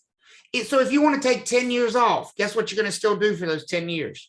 Pay the $45 each year. Pay the $45 every year. renewal fee. Okay. I saw, what does the commission do with that money, Shay? Vacations, bonbons? No, I don't know. They pay Bad salary. chickens and red bottoms. Pay people to come up with these damn tests. Exactly. Right. Alyssa said when we become a new licensee in February, we need to pay this renewal fee in June. Absolutely. If you get your license on June 29th, folks, guess what you got to do by June 30th? Pay Pay the fee. Pay $45. the renewal fee. There's That's no their money, honey. They're giving you a break. No break on the renewal fee. No break on the renewal fee. If it's paid late, you go to expired status, there's a reinstatement fee. Minimum, you're going to pay double to reinstate it. You don't need to know that amount, but at minimum, you're going to pay double to reinstatement. If you stay expired long enough, 6 months, they can make you retake your post-licensing classes. If you stay expired 2 years, the license just evaporated. It's like it never existed. The license will be revoked. And if you want a real estate license in the future, you come back and you take pre-licensing just like you never had a real estate license. And no, you don't get a reminder. No. Oh my I mean, you'll get it one way or another, but the They do an commission, email. Yeah, they do an email, but that's about it. Okay. they're not big. trying. I hope my BIC will remind me. Well, yeah. and that's a great point. And that's a test question too. Is it the BIC's responsibility to make sure that everybody who's working in their office has renewed their license? Yes. Yes, because what if they send somebody out to show a house or to take a client out that has an expired license? Isn't the BIC responsible for that? Yeah. Yes. Yes. So the BIC is responsible for making sure. So this is one of those things that the commission puts on the plate of the broker in charge and says, make sure the people that work in your office renew their license. Make sure they've got their classes taken care of. That's one of your responsibilities. Okay. All right. So gotta change my poll here real quickly. Seth, was that you as a baby? This was him last April 15th when he filed his tax return. That was me last night. Like, no, Brendan said, so this we may need renew or next May for 2023. So if you get your license by like March, yeah, you'll need to March, you're going to be renew renewing this year. You'll be renewing. That's exactly right. You will be renewing. You all will be renewing your license in June of 2022. So will we. Okay. Put it in your calendar. Somebody sent me a private question. Can I say again the difference between being expired 6 months and 2 years? The difference is, do you still have a license or not? If you've been expired 6 months, you still have a license. They're going to punish you and they're going to make you take some extra classes and pay some extra money, but you can sort of get the license back going. Once you've been expired 2 years, it's like you never had one. It doesn't. I think I heard you say in a previous class that you mainly would focus on what happens after 2 years. I would focus on the 2 year for sure. Absolutely. Losing it after 2 years. So look at this. Honestly, question. I don't even pay attention to this. Choose the most accurate statement regarding renewing a North Carolina real estate license. A, all North Carolina real estate licenses, firm and broker, must be renewed annually by taking continuing education and paying a renewal fee. B, all North Carolina real estate licenses, firm and broker, must be renewed no later than June 30th each year by simply paying the renewal fee online. C, North Carolina broker licenses must be renewed each year no later than June 30th to prevent the license from going inactive. Or D, licensees can continue to finish out and be paid for transactions even if their license expires the day before closing.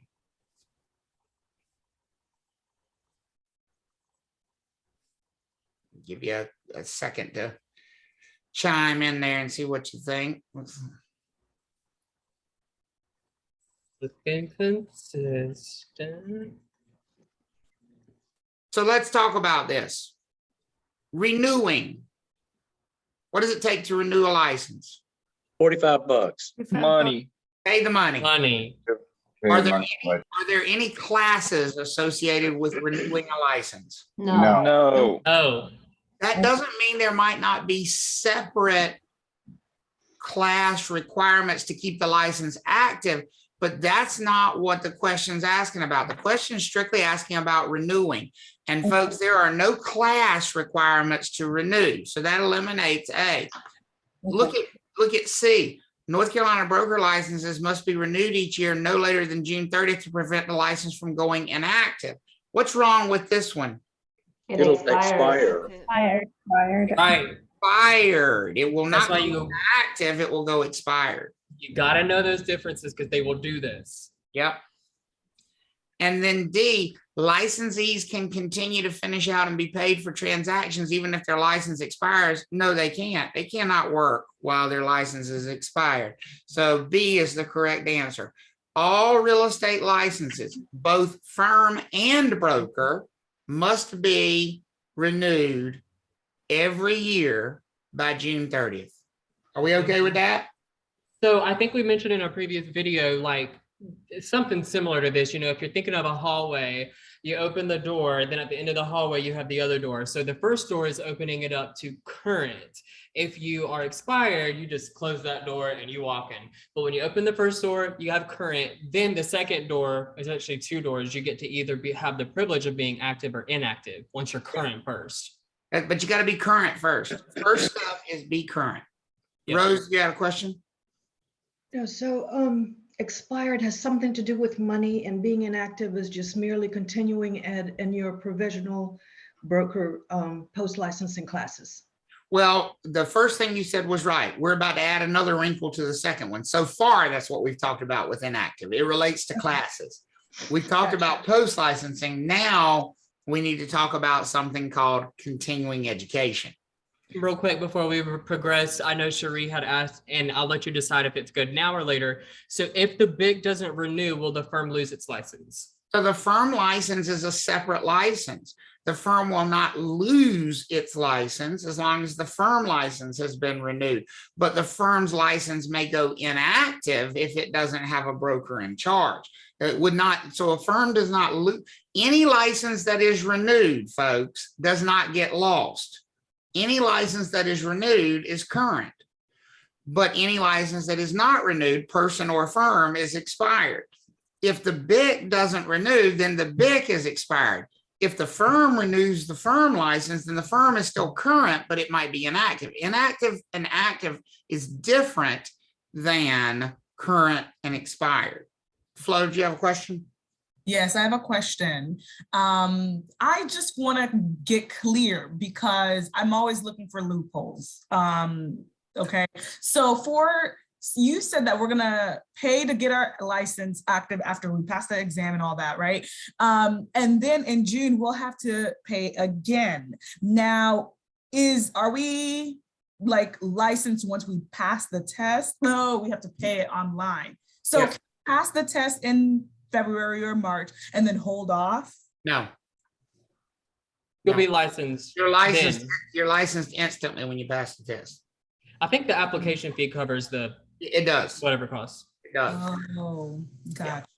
It does. Now, the one time they will be nice, if you take the test in June, they generally will send you an email that says, hey, you passed the test, congratulations. Do you want us to issue your license now, or do you want us to wait till July 1? If we issue it now, you're going to have to renew it.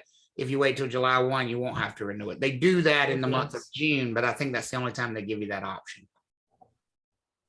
Got it. Yep. Yes, Cherie, you do receive the exam results instantly, not same day, you get them instantly. You know instantly what you've done with it. Okay. So another requirement, but not relating to the expired versus current, relating to active versus inactive, is something called continuing education. We already talked about how post-licensing classes relate to active status, but post-licensing only applies to a small group of brokers. Which brokers does post-licensing apply to? Provisional. Provisional. Brokers. That leaves a lot. At last count, there's 110,000 licensees in North Carolina. I think only like 8,000 of them are provisional, or it may be even 7,000. So the vast majority of brokers in North Carolina are non-provisional. This applies to everybody. Now, let me say that again. This applies to everybody. Does everybody include provisional brokers as well? Yes. Yes. So how many different course class requirements are provisional brokers dealing with? Just one or two? Two.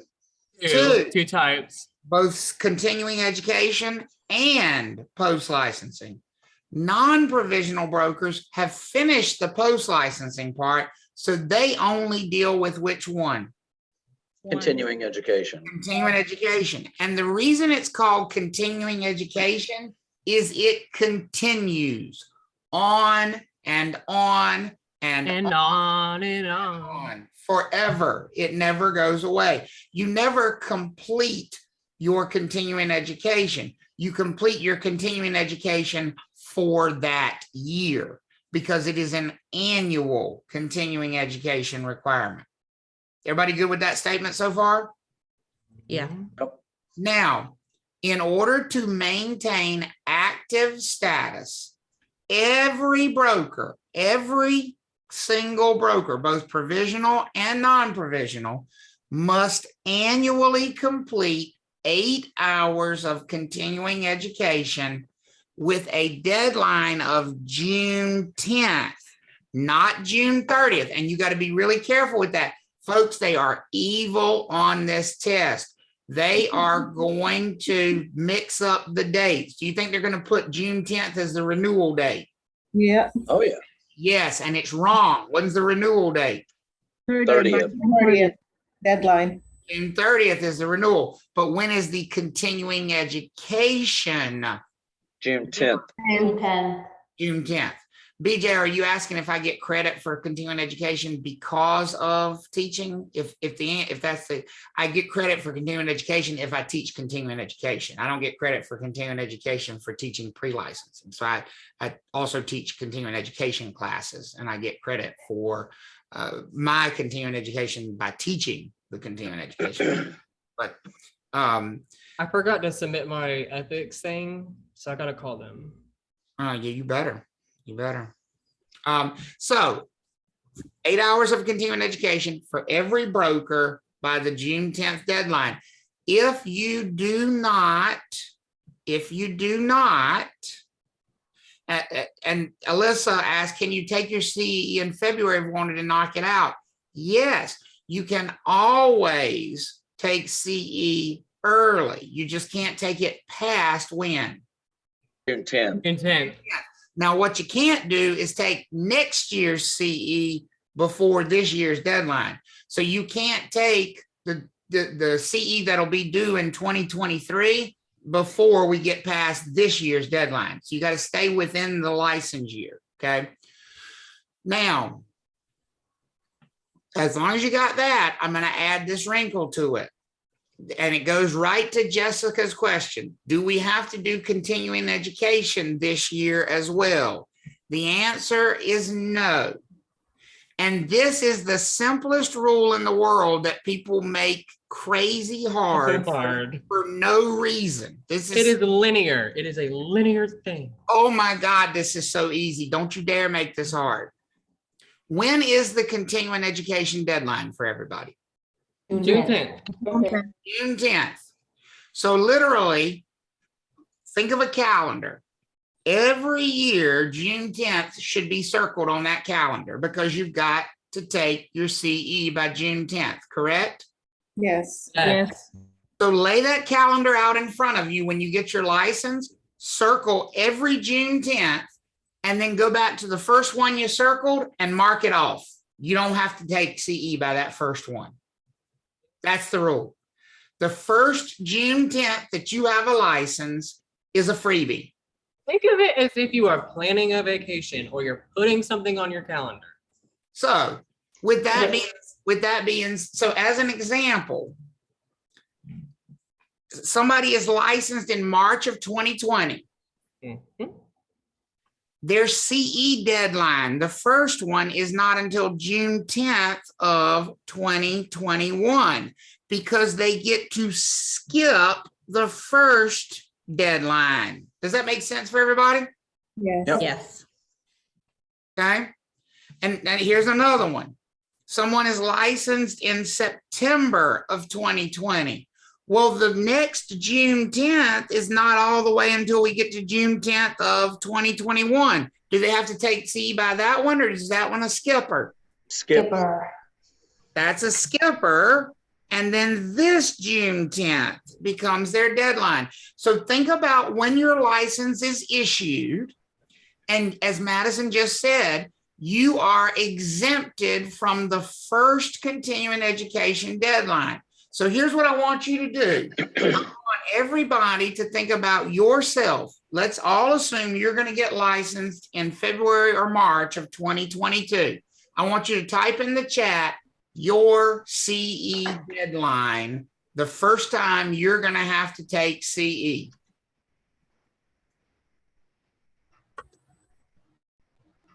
Good. Good job. June 10th of 2023. Because I made it complicated. I was like, wait, no, but all right. Yeah, June 10th of 2023. Because the first June 10th, which is 2022, you skip that one. Does that make sense for everybody now? First one that you skip. Okay. So here's how that might show up on a test question. It says Samantha is a newly licensed provisional broker in North Carolina who passed the licensing examination on July 12th of 2021. In order to have her license remain on active status, when must she complete 8 hours of continuing education? Well, there's a couple of answers we can eliminate right away. There's a couple of answers we can eliminate right away in this thing. Which ones can we eliminate right away? A and D. What? A and D. D can go away because they both have the wrong obvious deadlines. The deadline is not 18 months. That's post-license and not continuing education. And then D, the deadline is not June 30th, it's June what? Renewal. 10th. June 10th. So that leaves us with a 50-50 chance. Is it June 10th of 2022 or is it June 10th of 2023? Well, think about it. They're licensed on July 12th of 2021. So they've already bypassed June 10th of 2021, correct? They got their license after June 10th of 2021. So think about it this way. July of 2021. What's the next June 10th? June 10th of what? 2022. 2022. And that's the skip. And the one after that is June 10th of 2023. So there's your, This is brilliant to draw it out like that. I don't even think I had that in my mind. I would draw it out just like this. that's the way you answer that question. I have a question. So this question kind of goes with this example right here. So I was thinking, like, what if I waited to take my licensing course after, like June 11th of this year. Post licensing doesn't matter when it doesn't have anything to do with continuing education. Okay, I thought since pre-licensing counts as continuing education, post-licensing might. No, pre-licensing does not count as continuing education. I'm not Well, sure. I thought it would be another skip is what I'm trying to say. Yeah, no, it does not. No, it does not. Okay, so they're completely unrelated to each other. So there's not really no tie-in with post-licensing at all to the continuing education rules or deadlines. Okay, and remember, continuing education are those classes that all brokers have to take on a continuing, ongoing basis in order to maintain their license on active status. Now, just like with missing post licensing, the penalty for not taking continuing education, the penalty for not taking any class is 1 license status. What license status do you fall to if you don't take a class? Inactive. Inactive. Inactive, right? You don't go expired, because expired relates to paying the money. You go inactive if you don't take the class, which means you must stop working. Anybody who does not take their continuing education must stop working because their license is now inactive. If they stopped working, could they get paid for the work they did while they were active? Yes. Yes. If they continue to work, though, can they get paid for it? No. No. If they continue to work, folks, they have violated license law, and so has their broker in charge, and so has their office, if there is one, because everybody's responsible. Could their So license get taken away from that? I'm sorry, what was that, Erica? Could their license get taken away? For continuing to work after their license, after they were inactive? Yes. I mean, potentially, yes. I mean, there are other disciplinary measures that would probably be used by the real estate commission, but it would be up to the real estate commissioners. They vote on what action to take as discipline, but my guess is they'd probably suspend the license rather than revoke it, but they could revoke it for that. So get put in Travis, the bulletin. I have a question. Oh, I'm sorry. Go ahead. All right, let me get Eddie because I has his hand up, and I'll get you, Mark. Oh, sorry, Eddie. No worries, no worries. Travis, I just wanted to ask the question that I had earlier about the firm and the broker in charge. You said, are we getting to that today? Is that going to be like a next? No, that's section? the next section, 1.3. Okay. Yeah. Mark, what was yours? So on this continuing education, it's 4 hours of updates. It's 4 hours of electives. That's right. So if you're under a BIC, I'm sure the BIC would be responsible for letting you know any updates or while you're in this. I mean, if you're going to skip your first one, that's a long time, right? Could be. Yeah. So it would be their responsibility to let you know any updates. If you're not under a BIC, I guess you would have, how would you find out what updates are going on in the real estate world of North Go to Carolina? ncrec.gov. They put those things, rule changes, license law changes on their front page. And just It's a really get good notifications that they can send you. That'll do all of that. Okay. You can. I saw the question Brendan asked, does that mean they're screwed until next June as inactive? No, they could simply take the CE that they missed and get back to active status. You can always fix a problem with classes by simply taking the classes. It just means they would be inactive until they fixed the education deficiency they had. It's a great question. I know we're kind of like trying to rush, not rush, but trying to beat the clock. But I see somebody did ask regarding the first one. So is it the first June 10th after a full year?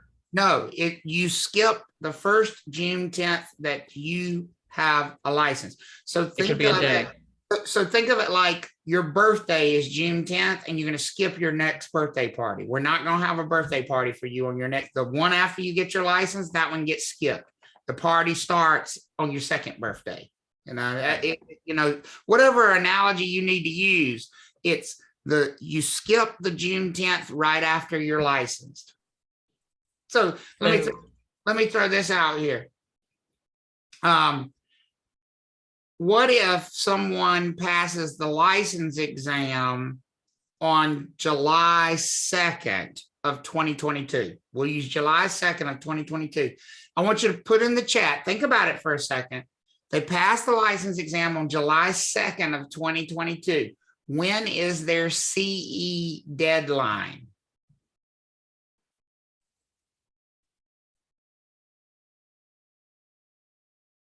Very good. June 10th of 2024, because the first June 10th that they have a license is June 10th of 2023. And so the deadline that will kick in for them is June 10th of 2024. Very good. Now, I know there were a couple other questions too in the chat that I know you will answer as you go through this slide. So I'm not ignoring those, but I did want to bring one up. So Louise said, but you can recommend if you're inactive and get paid for it. And the only thing that I want to say is like, you can't talk to that client. You can't recommend, you can't refer, you can't do anything. I mean, You just need to talk to your BIC. You can't do anything. You could simply tell somebody in your office, take it over. You can't, but you can't even like refer to other agents and be paid while you're inactive if the referral happens when you're inactive. In other words, if you see that your license is going to go inactive, you better make arrangements before your license goes inactive, because you literally can't talk about real estate once the license is inactive. Right. You are basically a non-broker. You still are, but to that client, you are not their broker. Exactly.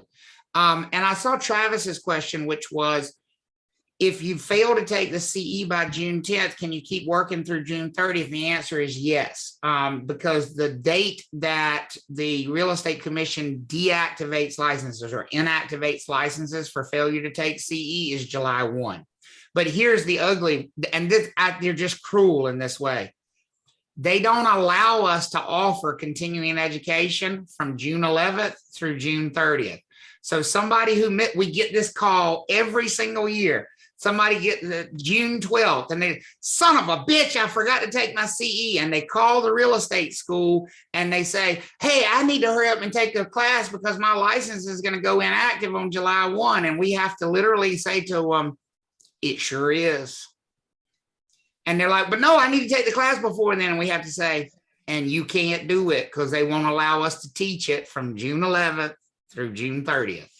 I am not in office during those days. And so you know what we call those people? Dead man walking right there. That's the dead man walking. That license is going to go what on July 1, folks? Inactive. But it's June 12th. It actually is smart why they do it that way. If you think about it, you now have 20 days to get your clients taken care of.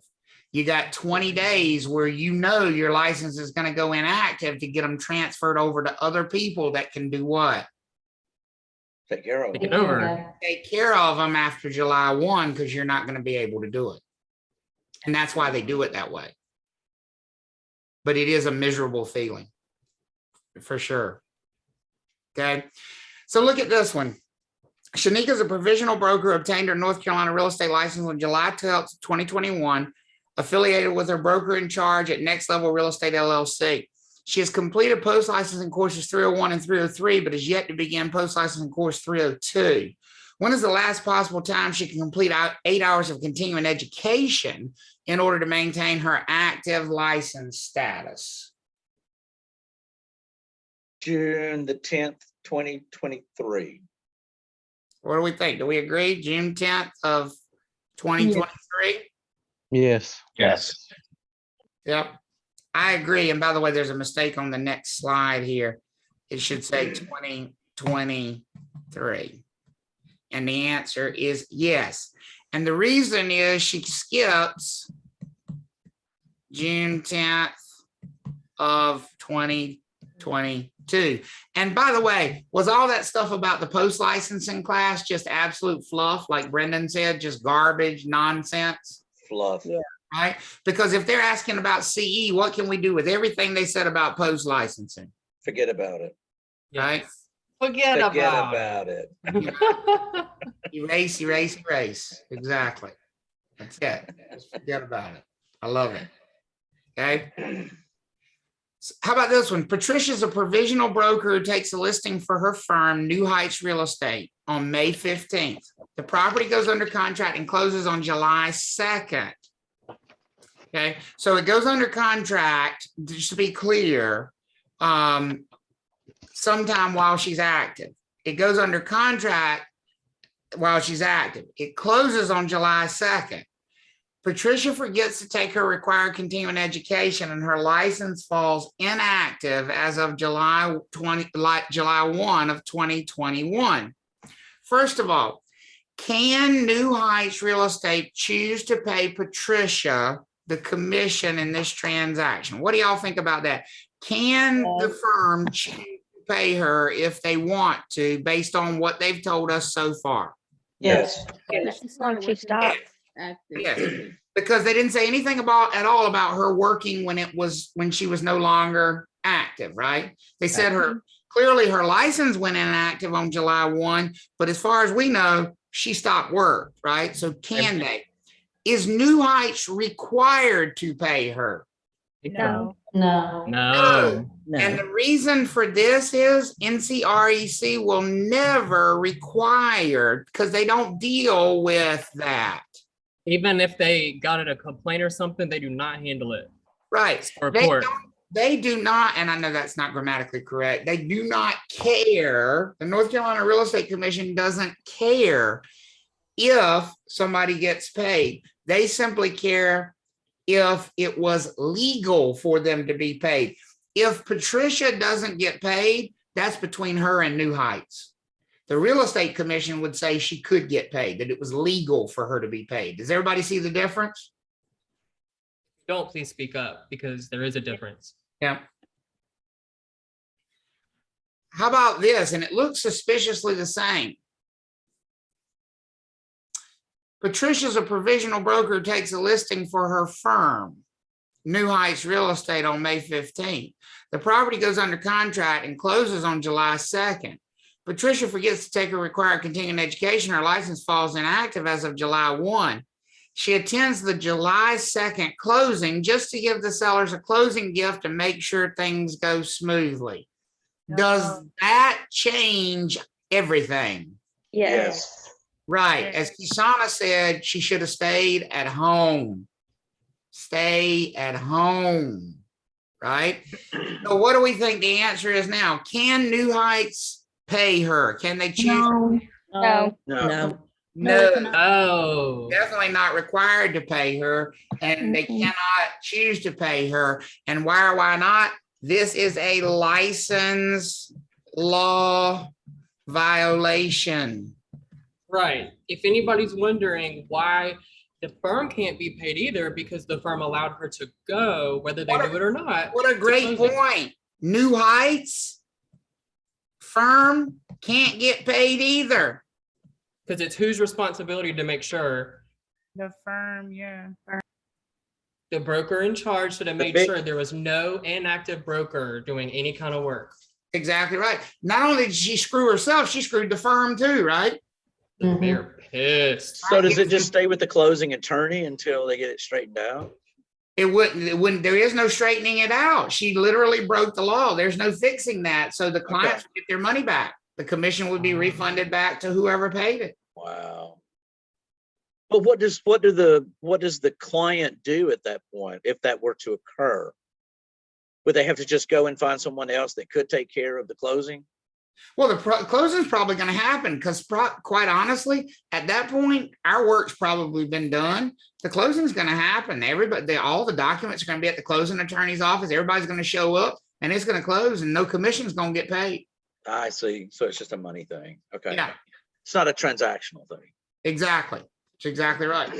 Just a payment of commission thing. And of course, a license law violation if it happens like that. Okay.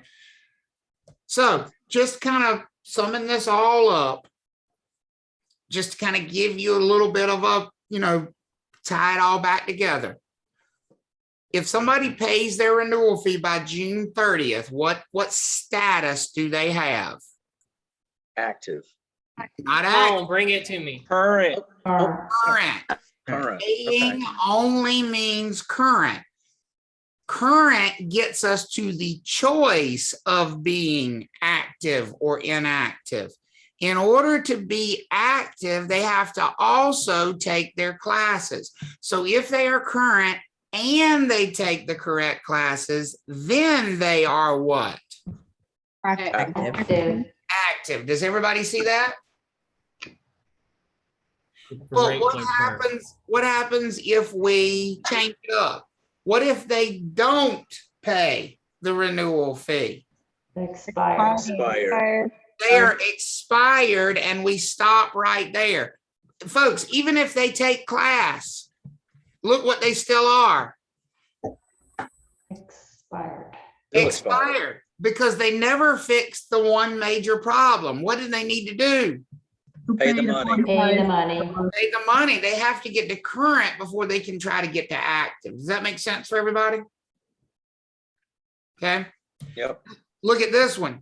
This one is very common, by the way. We have about 40,000 licensees in the state that choose this route every year right here. They pay their renewal fee by June 30th. So what status are they? Current. They're current. They choose not to take their education. So what status are they? Inactive. Inactive. But here's why that's so much better. They keep the license. And so can they do this for 5, 10, 15, 20 years if they want to, just pay to renew the thing, but not take the classes? Yes. Yes. Yes. And then 5, 10, 15, 20 years from now, when they want to actually use the license, all they got to do, folks, is take some CE, boom, they go right to what? Work. Active. Would that be 8 hours per year that they need to catch up with? No, the real estate commission makes you catch up a maximum of 16. You don't need to know that for the test, but a maximum of 16. Even if you don't take 10 years worth of CE, they'll make you take 16 hours. That's it. So basically 2 years worth. That's it. How we feel about that? Pretty good? All right, so look at this question then. Which status most accurately describes a provisional broker who's had their license for 2 years and never completed any post-licensing, but has paid the annual renewal fee? Would they be A, current and active, B, current and inactive, C, expired and active, or D, expired and inactive?